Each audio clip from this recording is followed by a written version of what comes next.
ಇದೀಗ ನೇಹಾ ಹತ್ಯೆ ಖಂಡಿಸಿ ರಾಜ್ಯಾದ್ಯಂತ ಪ್ರತಿಭಟನೆ, ಈವನ್ ಕಾಂಗ್ರೆಸ್ ಕೂಡ ಕೆಲವು ಕಡೆ ಪ್ರತಿಭಟನೆ ಮಾಡ್ತಾ ಇದೆ. ಅದರ ಬಗ್ಗೆ ಕೂಡ ಹೇಳ್ತೀನಿ.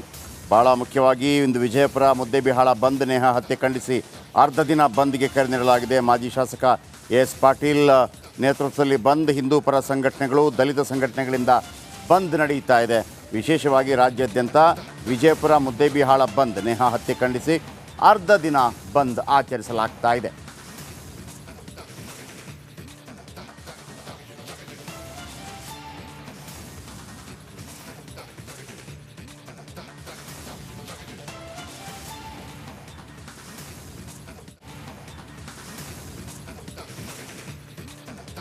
ನಮಸ್ಕಾರ, ನೀವು ನೋಡ್ತಾ ಇದ್ದೀರಾ ರಿಪಬ್ಲಿಕ್ ಕನ್ನಡದ ವಿಶೇಷ ಕಾರ್ಯಕ್ರಮ. ನಾನು ನಾಗೇಂದ್ರ ಬಾಬು. ಲೋಕಸಭಾ ಚುನಾವಣೆ, ರಾಜ್ಯದ 28 ಲೋಕಸಭಾ ಕ್ಷೇತ್ರಗಳ ಪೈಕಿ ಈ ಒಂದು ಲೋಕಸಭಾ ಕ್ಷೇತ್ರ ಈ ಬಾರಿ ಸಾಕಷ್ಟು ಚರ್ಚೆಗೆ ಕಾರಣ ಆಗಿದೆ, ಬೇರೆ ಬೇರೆ ವಿಚಾರಗಳಿಗೆ. ಈ ಕ್ಷೇತ್ರದಿಂದ ಮತ್ತೊಮ್ಮೆ ಕಣಕ್ಕೆ ಇಳಿದಿದ್ದಾರೆ ಕೇಂದ್ರ ಸಚಿವರು, ಹಾಲಿ ಸಂಸದರು, ಬಿಜೆಪಿ ಅಭ್ಯರ್ಥಿ ಆಗಿರುವಂತಹ ಪ್ರಹ್ಲಾದ್ ಜೋಶಿ ಅವರು ನಮ್ಮೊಂದಿಗೆ ಇದ್ದಾರೆ ಇವತ್ತು. ಸರ್, ಕಾರ್ಯಕ್ರಮಕ್ಕೆ ಸ್ವಾಗತ. ಪ್ರಹ್ಲಾದ್ ಜೋಶಿ ಅವರೇ, ಹೇಗಿದ್ದೀರಿ? ಹೇಗೆ ನಡೀತಾ ಇದೆ ಪ್ರಚಾರ ಎಲ್ಲ? ಭಾಳ ಚೆನ್ನಾಗಿ ನಡೀತಾ ಇದೆ. ಭಾಳ ಅದ್ಭುತವಾದಂತಹ ಜನರ ಪ್ರತಿಕ್ರಿಯೆ ಇದೆ. ಜನರ ಪ್ರತಿಸ್ಪಂದನ ಭಾಳ ಚೆನ್ನಾಗಿದೆ. ಮೋದಿಯವರು ಪ್ರಧಾನಮಂತ್ರಿ ಆಗಬೇಕು ಅಂತ, 3ನೇ ಬಾರಿಗೆ ಪ್ರಧಾನಮಂತ್ರಿ ಆಗಬೇಕು ಅಂತ ಜನರ ಬಹುದೊಡ್ಡ ಆಸೆ ಇದೆ. ಮತ್ತು ನಾನು ಇಲ್ಲಿ ಹಲವು ಕೆಲಸಗಳನ್ನು, ಹಲವು ವರ್ಷಗಳಿಂದ, ದಶಕಗಳಿಂದ ಆಗಲಾರದಂಥ ಅನೇಕ ಕೆಲಸಗಳನ್ನು ಮೋದಿ ಸರ್ಕಾರದ ಅವಧಿಯಲ್ಲಿ, 10 ವರ್ಷದ ಅವಧಿಯಲ್ಲಿ ಮಾಡಿದ್ದೇನೆ. ಹಾಗಾಗಿ ನನಗೆ ವಿಶ್ವಾಸ ಇದೆ. I am fully confident. Kittur Rani Chennamma ಮೈದಾನದಲ್ಲಿ ಬಾವುಟವನ್ನು ಹಾರಿಸುವ ಮೂಲಕ ಯಶಸ್ಸನ್ನು ಕಾಣುವಂತಹ ಪ್ರಹ್ಲಾದ್ ಜೋಶಿ ಅವರು ಇವತ್ತಿಗೂ ಕೂಡ ಹಿಂದೆ ತಿರುಗಿ ನೋಡೇ ಇಲ್ಲ.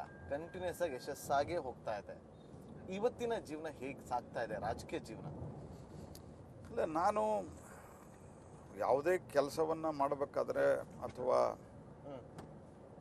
ಈ ಹೋರಾಟವನ್ನು ಮಾಡಬೇಕಾದ್ರೆ, ಇವನ್ ರಾಣಿ ಚೆನ್ನಮ್ಮ ಮೈದಾನದ ಹೋರಾಟವನ್ನು ಮಾಡಬೇಕಾದ್ರೆ ನಾನೇನೋ ಒಂದು ಆಗಿಬಿಡ್ತೀನಿ ಅಂತ ನಾನು ಹೋರಾಟ ಮಾಡಿಲ್ಲ, ಕನಸು ಮನಸ್ಸಿನಲ್ಲೂ ವಿಚಾರ ಮಾಡಿಲ್ಲ. ಯಾಕಂದರೆ we come from a very very ordinary background. ಸಾಮಾನ್ಯವಾದಂಥ ಒಂದು ಕುಟುಂಬ ನಮ್ಮದು.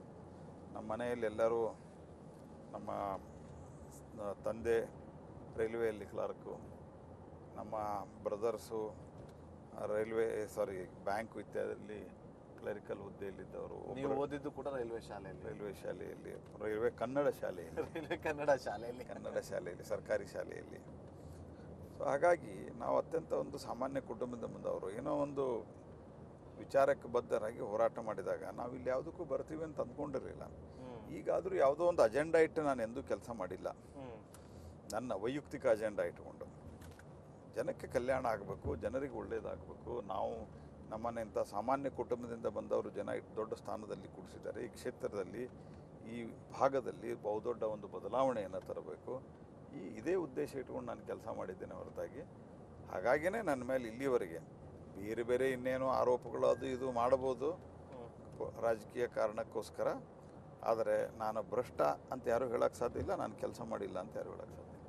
2004ರಲ್ಲಿ ಮೊದಲ ಬಾರಿಗೆ ಕಣಕ್ಕಿಳಿತೀರಿ, ಅಭೂತಪೂರ್ವವಾದಂಥ ಗೆಲುವನ್ನು ದಾಖಲು ಮಾಡ್ತೀರಿ.